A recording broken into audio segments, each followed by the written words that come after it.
My daughter begged me not to invite her uncle to our family cookout because he gave her weird vibes now. My family thinks she's lying for attention, and I don't know who to trust to start off everything. I'm a widow and have 3 children, but in this post, I'll be focused on my 2 youngest daughters, Leah, F14, and Maya, F18.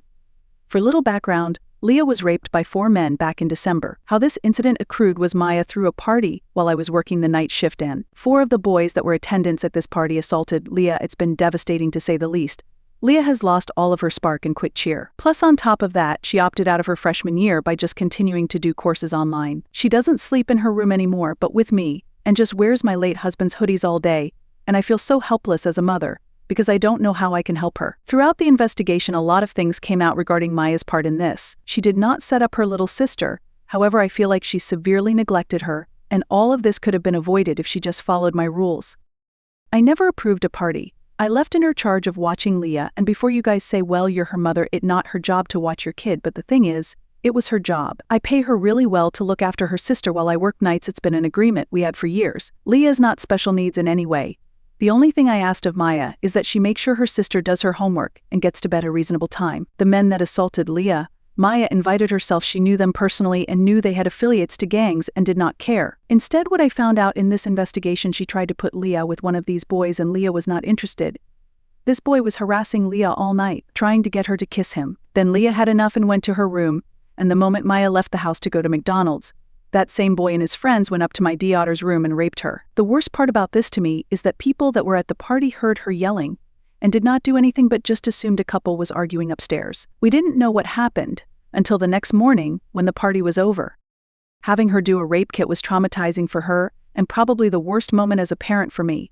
Then couple weeks later, she tested positive for a curable STD. My baby has been so broken ever since, even though they did get those boys and all 4 pleaded guilty because they had evidence on their phone, but it's still so extremely hard for Leah right now. Maya, on the other hand, has been remorseful, and Leah has no animosity towards her and doesn't blame her, still loves her sister. But I don't know why for me I'm so angry at Maya, and I've been really trying to forgive her, but I can't as of now. I can't even look at her without not wanting to lash out. Her prom is next weekend, and I honestly couldn't care less. She tries to have conversations with me, but it's hard for me to show any interest in them. I don't hate my daughter, I still love her, but I just have strong dislike for her right now. I've been reading self-help books trying to learn how to address this properly. I feel like I can't open up to anyone about this in life. I guess this may be cry for help as a mother. Edit. Thank you for all the feedback. The most repetitive question I'm seeing is if Maya still watches Leah.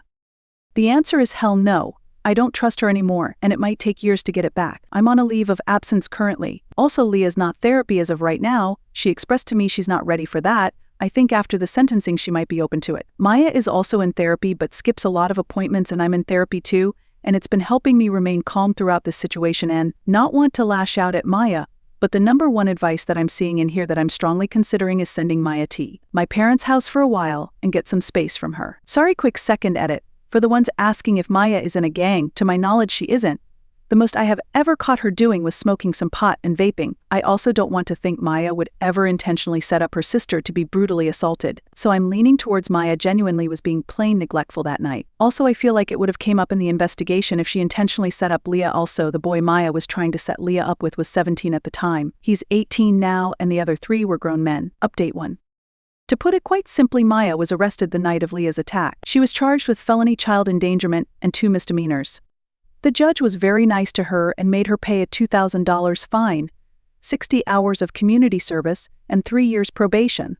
Plus I took her car, but after this update, I maybe should have given her a harsher punishment. But back to the update. Tell, doctor at the bottom. On Thursday afternoon, me and Maya got into a fight. The dispute happened because Leah came to me virtually upset and on the verge of tears, because 5 people messaged her that day, expressing condolences about her attack. Leah has been very clear she doesn't want anyone that she knows to know that she was the victim of the attack. Upon further investigation, it turns out Maya told a group chat of 27 people that Leah was the victim. Leah vocalized to me how humiliated she feels, and that she can't ever go back to school next year. I, of course, then go confront Maya about it. She kept saying I was overacting, and that Leah was being dramatic. I tried to reason with her to see how she hurt her sister, and she did not see the issue.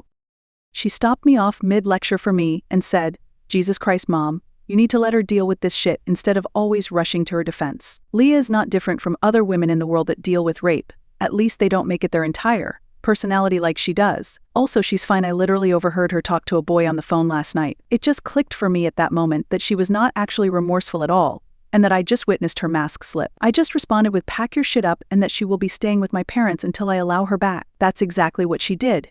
But the next morning I got a text from Maya to meet her at her therapist appointment that was later that day. Looking back, I wish I had never gone because her therapist majority of the visit only saw her POV. But at the start of the appointment, it opened up with Maya apologizing and explaining her thought process of why she told her friends. And it was because she was venting. Plus, she didn't think of it as a big deal because it's public case that was on the news, and Leah seems fine these days. Leah's listed as a Jane Doe and not named nowhere, but I digress.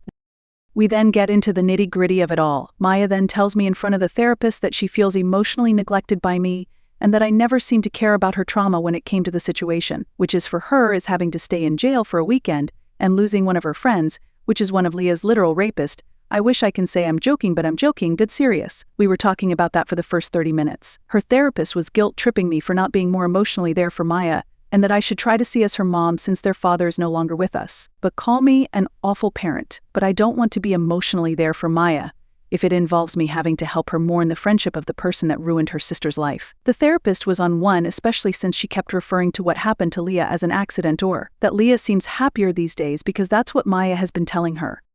When Leah's quite literally high off antidepressants and still scores extremely low on the mental health evaluation. But I finally just had an outburst. Feel free to skip over the next paragraph because there is a massive trigger warning. I get very graphic here, but I'm just reiterating what I said. What I said to both Maya and her therapist was, I think it's kind of disgusting that the two of you are refusing to acknowledge Leah's trauma in this and keep referring to it as an accident. You spent a weekend in jail while your sister was in the hospital suffering from something your friend did to her. Ironically enough, if you ever listen to Leah, she has said that friend of yours was the most violent towards her during the attack and was the catalyst for the majority of injuries she sustained, including strangling her. So for you guys to sit here and berate me for not caring that you lost your friend because of something terrible your friend did to your sister is absolutely disgusting. My biggest regret right now is helping you obtain a lawyer. I should have let you rot in that cell and let you figure it out yourself. Maya started sobbing in the office at this point and saying it wasn't fair that I blamed her for what happened to Leah. She told me the only thing she was trying to do was have Leah come out of her shell because she kept hovering next to her at the party. The therapist then interjects and asks Maya how did Leah respond to her when she apologized. Maya in such a defensive manner says, apologize for what? I didn't rape her. Even the therapist was shocked when she said that, and at that point, I heard enough and stood up, threw my hands up, and left. I haven't spoken to Maya since then, and this was Friday afternoon. Maya has been texting me and calling me begging to come home so she can apologize to both me and Leah, but I don't know at this point. I never thought I would be that parent that will have to go no contact with my daughter, but I don't know if I can stomach being around her. I can't trust her, and she's not remorseful whatsoever about what happened. A part of me wants to try to make it work for the sake of Leah, because she asked yesterday if she ruined our family, and that broke my heart. Leah loves and looks up to Maya, and I don't think she can comprehend at this time that Maya also failed her. I'm just stuck, or tell me if I'm wrong for not understanding Maya. I'm sorry for the not-so-happy update, so I should say what happened that morning at this point. I come home at 8:30ish am from work and my house was trashed and a couple of Maya's friends were still there. I of course argued with Maya for a bit about throwing a party, and I go check on Leah and she wasn't in her room but her sheets were bloody, so I thought maybe it was time of the month and that she was showering or sleeping in my bed. But when I checked my room I did not see her. I started calling Leah and her phone did ring, and I heard it come from my closet. It's a walk-in. And I see her wrapped in a blanket like a cocoon. I then shake her to wake up, and she wasn't waking up, and I then try to unwrap, and that's when I noticed her scalp bleeding, and I saw abrasions around her neck.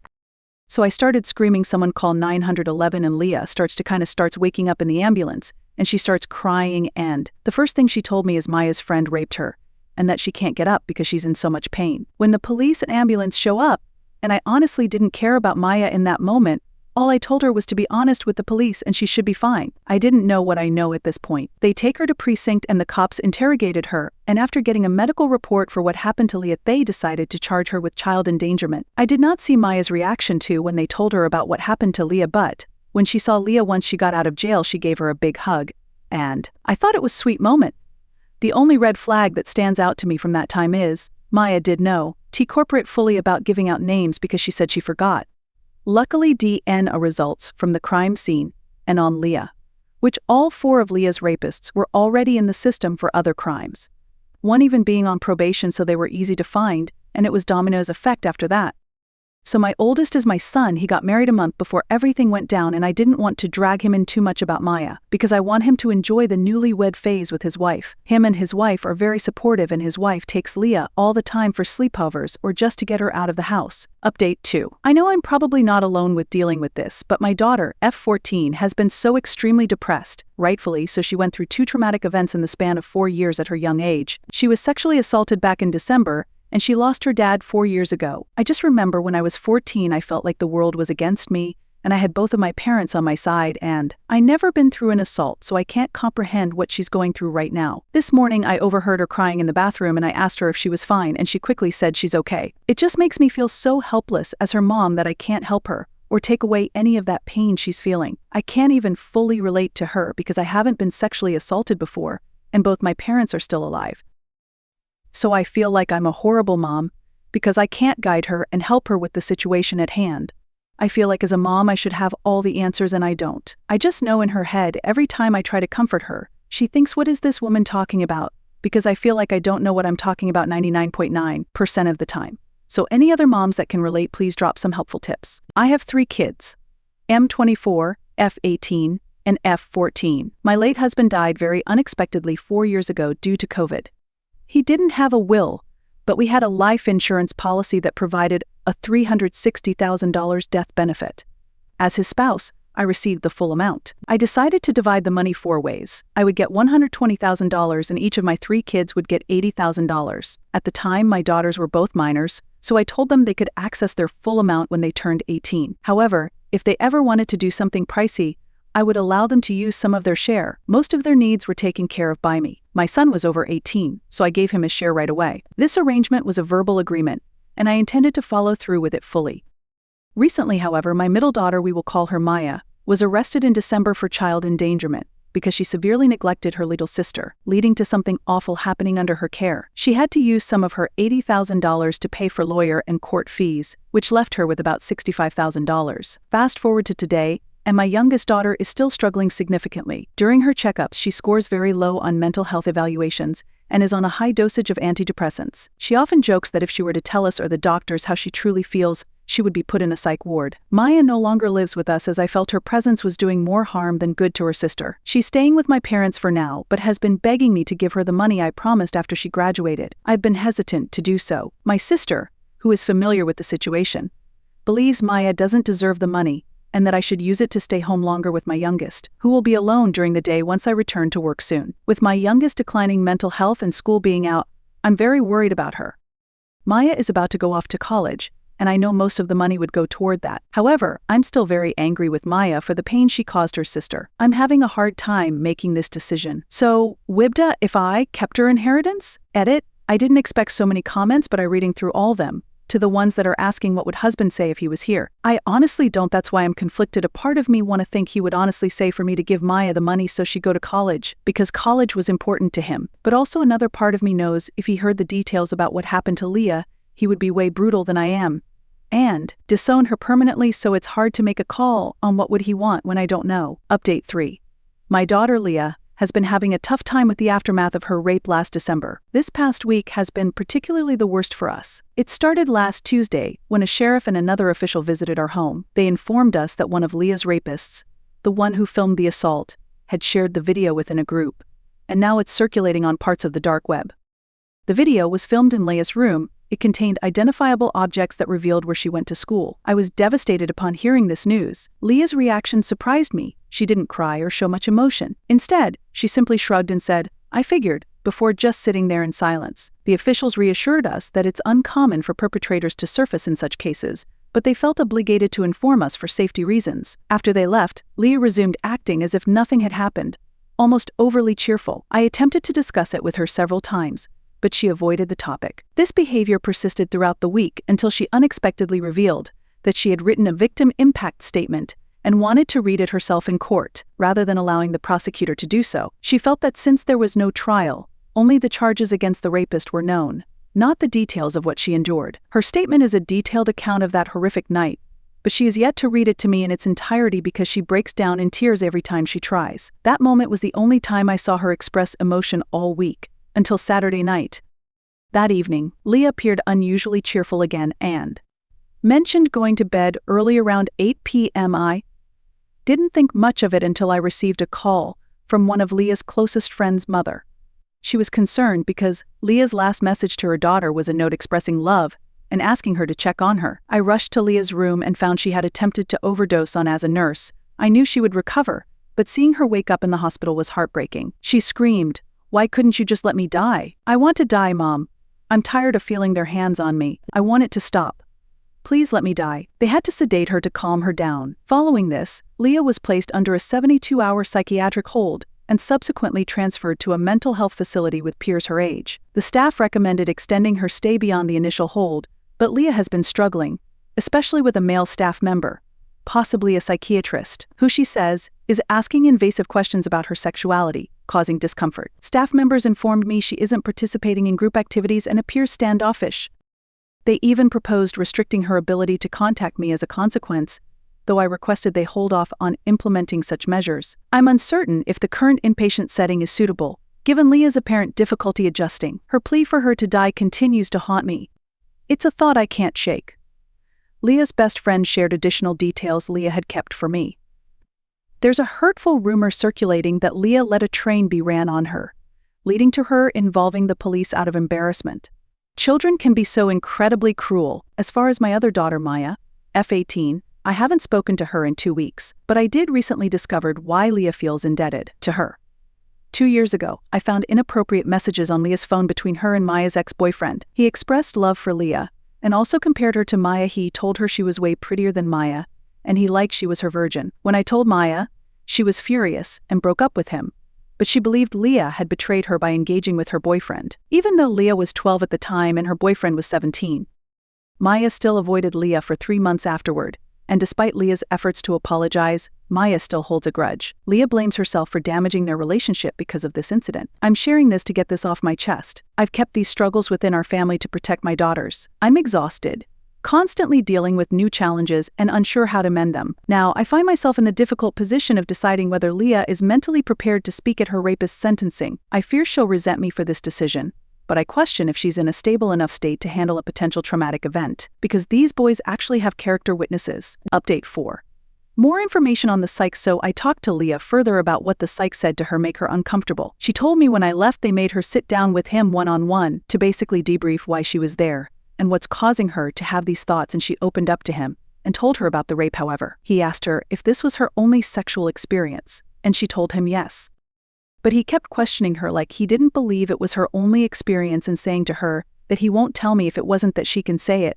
And she kept having tell him no, that was her only experience. Then he asked about her sexuality, if she's still attracted to men, and she just told him that she doesn't think about relationships right now. She just said that she felt weird about him asking a lot of questions about her sex life, when it was just those two alone in a room with the door closed. I'm not going to accuse the psych of being a creep, because maybe he was simply doing his job, but I feel like he should have known to have a female staff ask her those questions, or just have a woman present. He'd have seen her chart before he's seen her.